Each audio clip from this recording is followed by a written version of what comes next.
ನಾವು. ಕಲ್ಯಾಣೋತ್ಸವ ಅನ್ನೋದೊಂದು ನಾವೆಲ್ಲ ಚಿಕ್ಕದ್ರಿಂದ ಕೇಳ್ಕೊಂಡ್ ಬಂದಿದ್ದೇವೆ.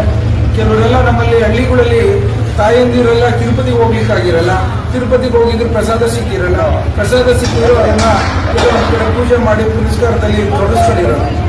ನಾನು ತಿರುಪತಿಯ ಸ್ವಾಮೀಜಿಗಳನ್ನ ಕರೆಸಿ ಉತ್ಸವ ಮೂರ್ತಿಯನ್ನ ಕರೆದು ಇಲ್ಲಿ ಕಲ್ಯಾಣೋತ್ಸವನ್ನ ಸಂಜೆ 5:30ಗೆ ಕಲ್ಯಾಣೋತ್ಸವನ್ನ ಮಾಡ್ತಾ ಇದ್ದೇವೆ. ಅದ್ರ ಜೊತೆಗೆ 70,000 ಕುಟುಂಬಗಳಿಗೆ ಈ ಒಂದು ಪ್ರಸಾದವನ್ನ ತಿರುಪತಿಯಿಂದ ತರಿಸ್ತಾ ಇರುತ್ತದೆ ವಿಶೇಷವಾಗಿದೆ. ಅದಕ್ಕೋಸ್ಕರನೇ ನಾನು ಎಲ್ಲರಿಗೂ ಅವಕಾಶ ಮಾಡಿಕೊಡ್ತಾ ಇದ್ದೀನಿ. ಎಲ್ಲರೂ ಬಂದು ಮಂಗಳಾರತಿಯ ಒಂದು ಮಹಾಮಂಗಳಾರತಿ ನಡೆಯುವಂಥ ಒಂದು ಕಲ್ಯಾಣೋತ್ಸವದ ಒಂದು ಪೂಜೆಯ ಸಂದರ್ಭದಲ್ಲಿ ತಾವುಗಳು ಸಹ ಬರಬೇಕು ಅಂತ, ತಮ್ಮ ಕುಟುಂಬದ ಸಮೇತ ಬರಬೇಕು ಅಂತ ಎಲ್ಲರೂ ಸಹ ಮನವಿ ಮಾಡ್ತಾ ಇದ್ದಾರೆ.